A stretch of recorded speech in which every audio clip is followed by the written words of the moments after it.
The Bucks set quite a few different season high marks in this game against the Sixers. So, what was the most impressive part of this performance? We'll discuss that and a whole lot more on the other side of the intro.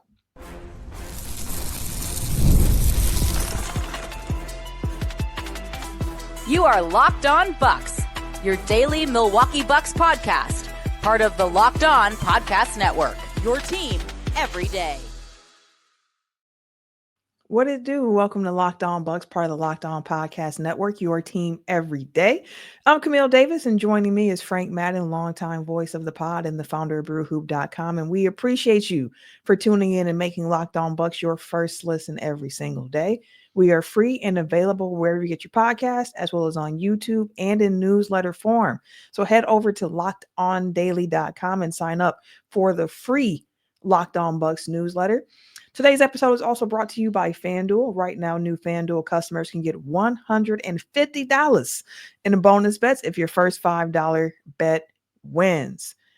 Frank, tonight we saw the Bucks defeat the 76ers by 8 points. Much needed victory against the 76ers. Was the second Bucks win in their last 7 games. Now, the defense was looking very optional in this game, and at certain parts in like the third quarter, I had some concerns. Like, is this going to end up like that Grizzlies game we saw like last week, where the Bucks offense eventually dried up, and then without being able to get the stops, they just got ran out the gym late. And with no Giannis in this game, the ask of Dame was going to be really high, and he seemed like he was up for the challenge in this one. Season high, 43 points for Dame, 8 boards, 8 assists. Gary Trent Jr. also played a really big part in this game, a season high from him, 23 points. But let's start with the Dame side of things. What did you see from Dame tonight that you thought helped propel the Bucks to victory? Well, 8 out of 15 threes certainly helps. That helps. And I think when we saw the Giannis news, I think the obvious first thought is like, well, Dame, you got to show that you still got that superstar card, because the offensive burden in particular is just going to be really heavy on him to kind of lead the way. And obviously, he said this, he's not used to doing this, right? He did it basically his career in Portland. So, and we've seen the stats, right? That he's certainly as a scorer, he's able to take it up to another level when Giannis misses out. So I think between Dame and, Bobby's a guy who over the years, I think has always been, very effective during the regular season whenever Giannis is out. Like, last year he was a 20 and 10 guy, when Giannis missed games. And so I think what we saw from Bobby really all 3 games since he's come back from, missing time following his grandmother's passing, he's looked like a guy who really wanted to get back on the floor and, has played at a high level, which they desperately needed. So yeah, I think with Dame, I thought the most encouraging thing was, the Sixers at various points did what we're always worried about teams doing and what has been very effective against the Bucks, which is, doubling him really far away from the basket. We saw Joel Embiid in the first half pressuring him and trapping him, like 30, 35 feet from the basket. And that's where the Bucks, like so often, it doesn't seem like they have an answer. You take the ball out of Dame's hands and then the ball doesn't find its way back to him, or, the offense kind of just gets gummed up. And especially without Giannis. Yeah, exactly. Like it's the obvious game plan, right? Like if you or me, we're given the task of like, how do you prepare a team to go against the Bucks? It's like, first off, just try to pressure Dame up and down the floor, throw that extra body at him and make other guys beat you, especially without Giannis. And, I thought that was obviously kind of the most encouraging thing because, Maxey and Embiid had such hot starts. What Maxey had, did he have 20 in the first quarter? It felt like, oh man, Maxey's on a heater. And with Dame, it was a little bit more slow and steady in terms of the scoring. So I think just credit to him for kind of just, kind of staying with it. And, 44 minutes from him, it's weird looking at the box score. Ryan Rollins only played 4 minutes. Yeah. Dame played 44, which obviously is not typical that he's playing that kind of minute load, especially in a game that the Bucks kind of took control of, late Mhm. in the third quarter, and they extended that a pretty big lead that, the final score was a bit flattering to the Sixers. So yeah, I think it's a kind of a hat tip game to Dame, and kind of a game where you say like, all right, Dame, that was great. Now you got to do it for the next week or so Yeah. to get this team, through to the All-Star break. And obviously no rest for the weary. 44 minutes, on the first night of a back-to-back with the Warriors coming to town, looking a bit energized as well. But yeah, I think just huge credit to Dame for stepping up to the challenge and, outdueling Maxi, and being the driving force of a Mhm. Bucks win that they really needed, after the Friday game, which was a huge letdown in Mhm. Atlanta that they should have won. Tonight they didn't have the same letdown, and obviously, cool to do it and given the circumstances, matinee on Sunday at home. But big time opportunity to show that, okay, this team can get back on track, and it all started with Dame. It truly did. And you brought up just how the Sixers were playing him with the aggressive trapping and trying to get the ball out of his hands. I love that he was able to continue to be aggressive throughout the game. In situations where he was not getting trapped, he did not hesitate to take advantage of that and try to make something out of, like, being able to drive to the basket. He got so many drives to the basket tonight Yeah. that opened things up not only for himself but for his teammates. And that's been an aspect of his game that I just give him a lot of credit for. Ahead of this game, Doc Rivers apparently told Doc, like, I'm gonna need you to be an aggressive scorer and an aggressive playmaker in this game. And that's always a really hard line to draw. Like when we have the conversations about the Bucks offense stalling, a lot of times it comes down to some ISO ball. And when you have players like Dame and Giannis, where it's like, and ball in their hand, I'm sure they like their chances to score just about every single time down the court. So you have to find that right balance of being aggressive, but also making sure you're setting your teammates up, because his gravity opens up so much for everyone else. So I love seeing how active he was at getting his teammates involved. That's been the case for like the last couple of weeks for Dame, I feel like, of just being really intentional about that, being aggressive, putting up 15 threes tonight. He made 8 of them, as you mentioned. And Gary Trent Jr. also put up 15 threes in this game. He made 7. I believe I saw a stat from Nathan that just said like this is the first game in Bucks history where you had 2 teammates on the Bucks score at least 7 threes apiece. That in itself was just like crazy to watch the scoring display. Like Gary Trent Jr., like 7 to 20 from the field overall, 7 to 15 from 23 points. But one thing about this team going forward without Chris Middleton on it, the shot creators and the guys who are going to be able to put those buckets up are really important. Bobby also played a part in that as well. But just seeing Gary Trent Jr., Bobby Portis come off the bench, give him that scoring punch, and really help push that score up, I thought was also a really key part for the Bucks in this victory today. Yeah, I mean, I hadn't realized it in the game, but Gary Trent, 15 threes attempted, matching Dame. Um, I'm guessing you haven't had teammates hit 15 threes combined, and you probably haven't had teammates take 30 threes combined. But Dame, obviously he takes really hard threes because he's just, one of the great shot makers in the history of the sport. He had some really deep kind of Dame level threes. Um, I thought Gary like was just kind of taking his like rhythm threes. He obviously is a guy who doesn't have a great, dribble drive game, but is enough of a threat there that I think teams at least he's able to at least get like a defender sort of taking a step back. Whereas like for instance, AJ Green, I think hasn't gotten to that level.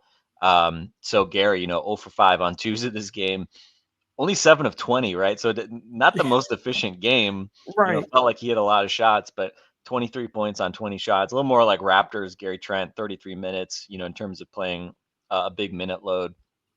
And, some of his usual kind of uh, adventures in like transition. I thought he had to be better than Malik Beasley in transition coming into this season. He is not, Camille. Yeah. He is just as adventurous.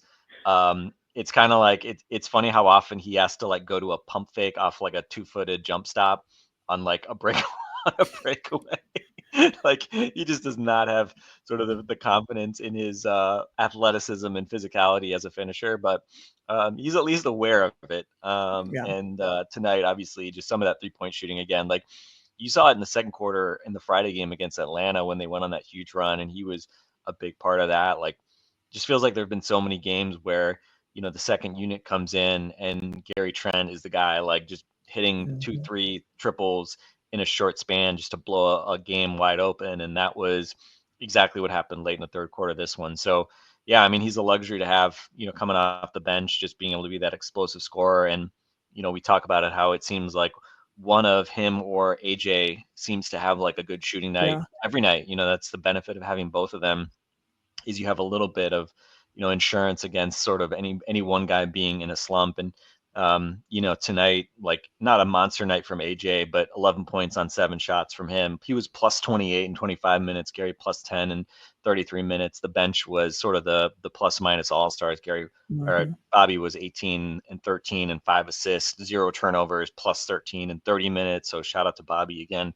Big We've shout out. seen him put up a lot of these, you never thought of Bobby as a passer before, but he's had a bunch of these like 5 assist type games this year, which has been a big help. And I think the other thing too that I would just call out, I mean, Camille, we've talked a lot about this season, like the math problem the Bucks have had. Mhm. Other opponents, again, they've, up until the recent stretch, they had been a really good defensive rebounding team. They had a lot of Mhm. wobbles, especially on that road trip when Bobby was out. But even though they've been a good defensive rebounding team, they've been the worst offensive rebounding team. They had Yeah. one game. They had one game this season against Brooklyn, which they lost in early January, where they had like a 30.2% offensive rebound rate. Um, basically the league leaders in offensive rebound rates as teams are all like the top few, I think, are above 30%. The Bucks had one game all season that they were 30% or more, and they were barely over it. Tonight, 37% offensive rebound rate, Yeah. 19 offensive rebounds. Bobby with 7 offensive rebounds. Brooke with 7 offensive rebounds. This was finally a game where the Bucks had the math benefit. They took Mhm. 105 shots from the field. The Sixers took just 89, and the free throws were essentially a wash. So this was finally a game where it's like, oh yeah, we had way more shots than the other team. And again, like, the other team just has to make so many more shots in order to Mhm. be competitive or have a big turnover, well, turnover advantage is part of that. So yeah, I think this was just one of those games where, finally the math sort of worked more in the Bucks' favor. And a little weird, they only won by 8 in a game where they hit 24 threes and, Yeah. had a turnover advantage and all that. But again, end of the day, just try to claw out wins any way you can until you hopefully get Giannis back, and hopefully that's sooner rather than later. But we know they're gonna have to keep doing this for at least the next week or so. Yeah, absolutely. I'm glad you brought up the offensive rebounding point of it. I think they got like 5 or 6 of those boards in one possession, but Yeah, that does not matter. I appreciated the hustle that they were playing with and being that engaged and going after those 50-50 balls. I know Bobby remarked that one thing that he noticed when he was away from the team, grieving with his grandmother, was just like we needed to be better on the glass, and that was a point of emphasis for him coming back to make sure that he was also someone attacking the glass. But I think the Bucks' newest addition, Kyle Kuzma, is someone else who can help the Bucks on the glass. Want to dive into his performance tonight as well as just early returns on the beginning of the Kyle Kuzma era in Milwaukee coming up after this.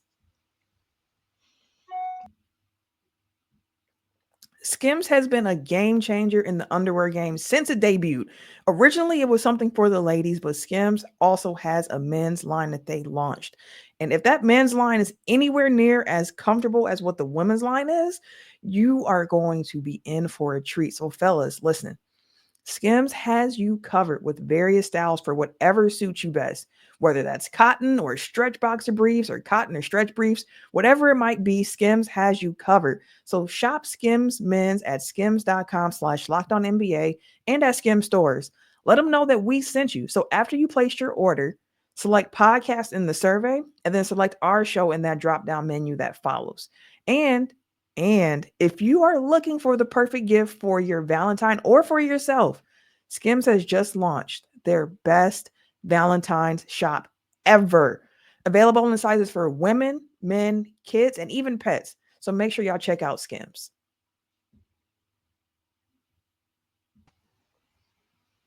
We mentioned the rebounding for the Bucks and how big that was for them tonight. 105 field goal attempts, I believe, is a season high for the Milwaukee Bucks as well. We also got a first game with Kyle Kuzma starting as a member of the Milwaukee Bucks. Tonight, started in that 4 spot in place of Giannis. But just wanted to get your early thoughts on what you've seen from Kyle Kuzma as a Buck, because there are some things that have surprised me about his performance, like even just him as a player. He's a bigger forward than what I even thought that he was, and he moves pretty well for his size. I think at times the shot selection can be questionable, but I also think he has a better feel for the game than what I initially expected from Kyle Kuzma. But what have you seen from Kyle Kuzma in these 2 games early on? Yeah, I mean the shooting efficiency has been pretty poor, Yeah. right? The first 2 games. Um and I don't know that he's ever going to be an efficient shooter. Even when he was quote unquote good, he hasn't been an efficient shooter. His true Hmm. shooting percentage has been below league average every year of his career, if I recall correctly. This year obviously it was really bad before the trade, but again, I think you probably say you would expect him to get back to sort of where he has historically been. I think the thing that I do wonder a bit about him is like the first game in Atlanta, like I think his first 2 threes he hit were like kind of like hard, like off the dribble threes. Yeah, Like, they were difficult shots. yeah, I don't think he's a guy that is gonna ever be just taking easy shots. Okay. Like I think he's a guy that sort of from a feel perspective, he's obviously a confident guy. And I think his shot selection, I don't know that it's ever going to be great. And I don't know, again, that you can just say, like, oh, well, he'll just take easy shots now that he's on a better team. And then his shooting percentages will go up and everything will be great. Again, I think kind of like the turnarounds and off the dribble Hmm. threes, like some of that just is kind of baked into his game. And it's not predictable that he's going to be even like demonstrably worse at those than the easy ones. So, so we'll see, but I agree. I mean, I like his activity level. Same. He comes in and he'll get the odd offensive rebound. He'll go up and get defensive rebounds. Um, I think he had a block and a steal today. I don't think you're going to say like he's a great defender, but he's got size and there's a switchability aspect to what he brings that I think is at least interesting. We'll see, if he can unlock kind of the Giannis small ball lineups the way they have not been unlocked at all this year, right? Defensively, it's been a big problem. I think, at least on paper, you can talk yourself into the idea of, him being part of a very switchable, Hmm. Giannis at the 5 lineup that, again, part of the issue is like if they're going to be like if they're going to play with him there, can they rebound well enough and end possessions? And that just hasn't happened so far. So we'll see. I think he's definitely looks like a guy who has wanted to, pass and be unselfish here Hmm. in these first couple games. 5 assists tonight, which was encouraging. Um, so yeah, I mean, again, it's just like I would feel I would be excited about Kyle Kuzma if he was, like your fourth banana and like there wasn't sort of this underlying premise that he has to be your third scorer, Hmm. which I don't know. We'll see if he actually is that, right? I honestly don't know if he's going to score more than Bobby and Brooke on a night to night basis because I think those guys, they're more efficient than he is. And I think we'll see kind of how the minutes end up going, right? I mean, with Giannis out, he's going to play a lot. I think Hmm. what was he 36 minutes tonight? I think. And I thought the other interesting part was he played a high minute load, and Brooke only played 24 minutes, Hmm. and Bobby played only 30 minutes, which, in a game without Giannis, certainly previously prior to Kuzma, you would never expect those guys to play that few minutes in a game without Giannis. So, yeah, we'll see. I mean, I'm still, again, not that I like dislike him as a guy or Right. like that he can't be a useful role player or something like that, but I just worry that, kind of the expectation where he is, what they need him to be, is perhaps just higher than you optimally would want it to be. And again, like you look back at his playoff performances, like his playoff numbers were bad with the Lakers. Like he had moments, but like he was not an efficient guy. I think he averaged like 9 points a game. It was pretty much all, I think, in that one the bubble title run. And so I think he's in the past he has been a kind of more six-man-ish type guy, when needed, that more of a complimentary guy, but he runs hot, very hot and cold. And so I think that's, something that we're only really going to get a sense Hmm. of as we see more games. And then, at the end of the day, like all of this is just going to come down to like, can the Bucks actually win a playoff series to Yeah. start? I think if they lose in the first round again, which, as we transition to the Giannis discussion, that's my biggest Mhm. concern is, do you, I mean, I think you have to target the 4 seed Yeah. overall. Now you're the 5 seed, I believe. And, is there a scenario where you drop out of the 4-5 slot entirely? Because if you drop into like sixth or under, I think you're going to have a really hard time getting out of the first round because I think just very clearly the top 3 seeds are all better than you. You haven't been able to beat those teams at all this year. So, I mean, you would hope that the bar would be championship or something, but I think from what we've seen this regular season, what we've seen the last 2 years, to me, the question is first, like, can you even win a round? And Mhm. then maybe something happens in the second round, right? Maybe, things break your way, injuries happen, not against the Bucks for a change. And Giannis and Dame look amazing during those series as Exactly, well. exactly. So we'll see. And then in that case, like maybe, Kuzma is a guy that, can he win you 1 or 2 playoff games in a round because he Mhm. has a hot shooting night or whatever it might be.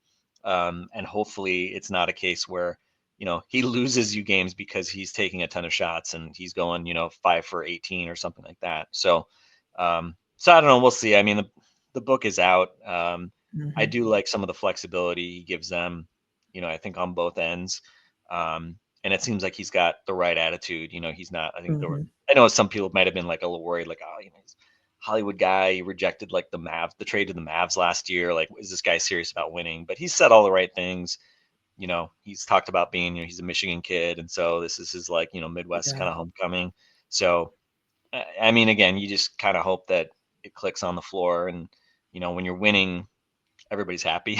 so, Every time. so we'll see. But yeah, I mean, I think that's the big concern right now is you hope the vibes and you hope that obviously like you get some wins like this and you can kind of continue building stuff and some of these new guys can feel like okay, like we didn't show up and then everything went downhill. Mhm.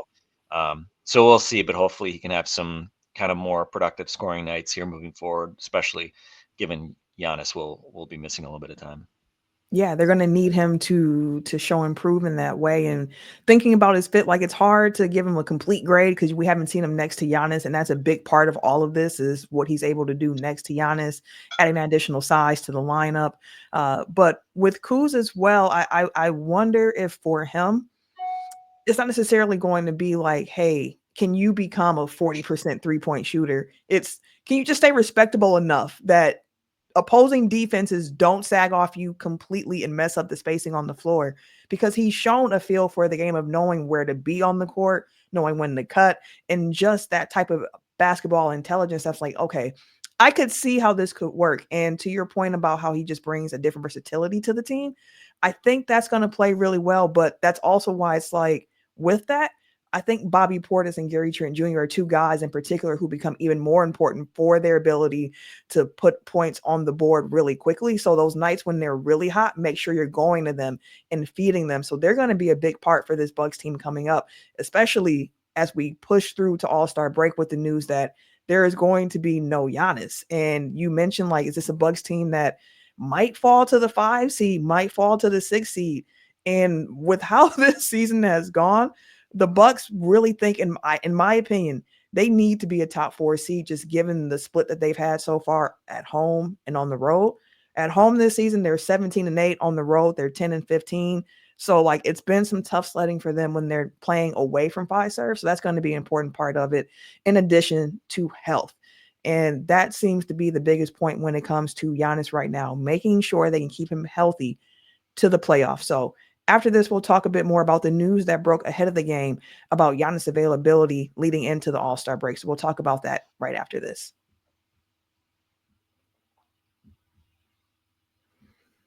The NBA game, when it tips off and the action is just getting started, there is no better place to get in on that said action than with FanDuel, America's #1 sportsbook.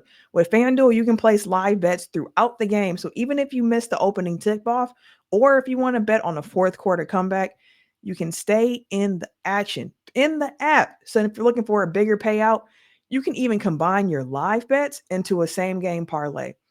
FanDuel's live betting feature is really dope because it keeps every moment of the game exciting. So it doesn't matter if you're backing your team for a late game rally or if you're just trying to pick a player to hit a clutch three, it never feels like you really missed a chance. And the app is so easy to use. And when you win, you get paid instantly. We know we like the money to come quick when we earn it.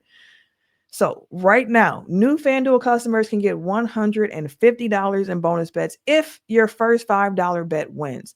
Visit fanduel.com to join today. That's fanduel.com for your shot at $150 in bonus bets.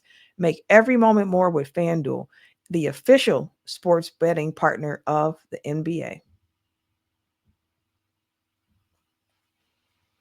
Ahead of today's game against the Sixers, news was broken by Chris Haynes and some other news sources that, Giannis will not be playing until after the All-Star break, meaning he's going to miss the All-Star game and he's going to miss all of the Bucks games leading up to the All-Star break. That means he'll come back from the All-Star break, assuming he can play the first game for the Bucks coming right out of the break, having missed 12 games already this season. And if you're doing the math with the end of the season awards, that means that he can only miss 5 of the last 29 games to remain eligible for the season awards that they have, given that the NBA has set that 65 game benchmark. And Frank, I just want to know, do you have any concerns or qualms with Giannis missing these games to help preserve him for the playoffs, even if it comes at a cost of those regular season awards? Because before the game, I'm not going to lie to you, Frank, you messed my head up. You had a tweet about Giannis's playoff availability and mentioned the fact that Joel Embiid has played in more playoff games since Giannis helped carry the Bucks to a title. And after you said that, I was like, wait, what? Doesn't even feel right. But then you look at the numbers like this is what it has been. So how do you feel about the Bucks kind of just saying like, hey, we're going to kind of slow things down with Giannis here, make sure he's good for the playoffs? Because even Doc mentioned like Giannis is very aware that he has not played in the last 2 years in the playoffs, and it's very important to him to get there this year. Yeah, and one thing, so Tim Bontemps mentioned that the in-season championship game counts toward the 65 Oh, game. okay. It's the only thing it counts for, is it does count for that. So he can miss, I guess, if he's up to 12 through the All-Star break, then he could miss another 6 games rather than 5. And I mean, look, like I don't know how Giannis is feeling. Like I don't know, is this? I don't know that we've heard that it's exactly the same as what he went through last spring. I had to re-look up the calf muscles, a diagram of like where the different calf muscles are, and of course it was the soleus Totally. that he Yes. hurt last spring, which I had never been aware of what the different muscles in the calf were before this, which is kind of weird because I feel like as a sports fan, like I know way too much about like the different like tendons and ligaments in Mm, knees and like what kind of, like actions cause different types of damages to knees. But for some reason, yeah, like just you don't hear that much about like the specifics of calves injuries. It's just like, oh, strained calf. Um, so look, I don't think we've even heard that it's like the exact same muscle as last spring, which again, like I don't know that that's encouraging per se, but so I don't, I mean, you just trust Giannis and the team medical staff to be making the right decision mhm. here. And again, like the All-Star break comes at a great time because you can hopefully kind of, again, like I don't know how do you, and if you have the schedule up of the kind of the games remaining here before the All-Star break. Feel free to read them out. I know obviously Golden State's the next one, Yep. but yeah, I mean, how many of those games you can nab without him?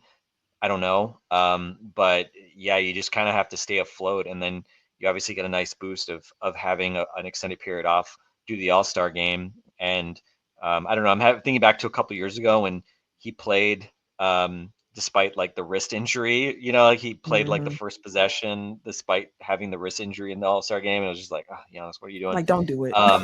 So thankfully with this, they're not going to bother. And yeah, we'll see. I mean, I'm guessing he's still gonna go because it just seems like kind of thing like Giannis wants to Yeah. be there for it. And support his Um, teammates with Dame in the 3-point contest, with Andre Jackson Jr. in the dunk contest. I think he'll be there still. yeah. So maybe he has to like miss some free throws that Andre can put back dunk a free throw or something like that. I don't know. Maybe that'll be the only sort of action he has over the All-Star break. But yeah, I think you just let him take this time, get an extended period off, and then if he's out missing games after the All-Star break, I think that'll say a lot about the severity of the injury, because if it was just kind of like a casual thing, and he's been on the injury report with like random calf Various things. stuff this season. I mean, he's literally been on every injury report for every game this season. He has not been off the injury report for any game this season. And I don't know how much of that's like them just being like, yeah, well, his knee is always sore, so he's always playing Put it through on there. pain. Yeah, I don't know what the politics or symbolic value of that is. But he has been on there with calf injuries, I think, a couple times. And so again, like Doc made this comment, like, oh, if this is a playoff game, like, would he be out there? Yes. And it's just like, okay, like, Doc, I remember you making it seem like he was almost going to play in the first round, and then we heard after that he was like never close. Nowhere close. Yeah, so I'm like, I don't put a whole lot of stock into Doc's making comments like this. So yeah, you just fingers crossed that it's not like what he had in the spring. It's not that severity, and that they just are kind of being extra cautious about it, and that he's going to have more than enough time here to feel really good coming back from the All-Star break. So that's my hope. But I will say for sure, like, as a Giannis kind of like stat and award person who likes to track sort of like the history of this, I mean, he has 8 straight All-NBA seasons, 6 straight All-NBA seasons. I think he may be unanimous too in all 6 of those. I mean, he has been on an incredible run here in terms of just the hardware and the award, acknowledgement that he's gotten just year after year after year, starting every All-Star game, being All-NBA first team. I mean, this is not trivial stuff. And so I would hate it for him to, lose out and have his streak be broken because of, kind of these like random, muscle injuries and things like that. So again, fingers crossed. I mean, you're not going to have that many games coming back from the All-Star break anyway. You're, at this point, you've played 51 games, so you only have 31 games left. So, hopefully, just giving him some back-to-backs off as well, he can stay healthy, and that, he can still kind of hit that 65 game mark, or 64 games in the regular season plus the 1 game championship thing, and that he can stay eligible. And if he's eligible, he's going to make All-NBA first team. I don't think there's any question about that. So yeah, I mean, fingers crossed. But as you said, I mean, it did pain me. My least favorite tweet ever was having to point out that, and it's not even close. I mean, Giannis has played in the last 3 postseasons, 12 games, 3 games, 0 games. Embiid's played 25 games in that span. And obviously part of the problem is you don't advance in the playoffs, you don't play any more games, and the Bucks have, only advanced in that one series right after the championship year when they beat the Bulls. So yeah, it's just kind of a unfortunate reminder of, just how poorly timed Giannis's injuries have been these last 2 postseasons. And again, you just hope that it's a different story this time around. And, if the Bucks are going to fail out in the first round, you just hope that it's at least because they're bad and they don't deserve to pass, not because like coulda, woulda, shoulda, if only they were healthy. Yeah, absolutely. And the last 2 games for the Bucks before the All-Star break here, as we mentioned, today, as you're listening, if you're listening on Monday, February 10th, against the Golden State Warriors. Second, I have a back-to-back here in Milwaukee. And then they play again on Wednesday in Minnesota against the Timberwolves. And those are the last 2 games for the Bucks heading into All-Star break. When they come back out of the break, they have a game against the Clippers at home on Thursday, and then they head to Washington on Friday. Second, I have a back-to-back to play the Wizards in a game that, from what I've been reading, could be Chris Middleton's Wizard debut, might come against the Milwaukee Bucks. So definitely keep your eye on that. And we will be back with more Locked On Bucks after not the Wizards. See, now I'm thinking about Chris Middleton and the Wizards after the Warriors game this week. So we'll be back with more Locked On Bucks after that. So make sure you're all keeping it locked in to Locked On Bucks on a daily basis. Take care, y'all.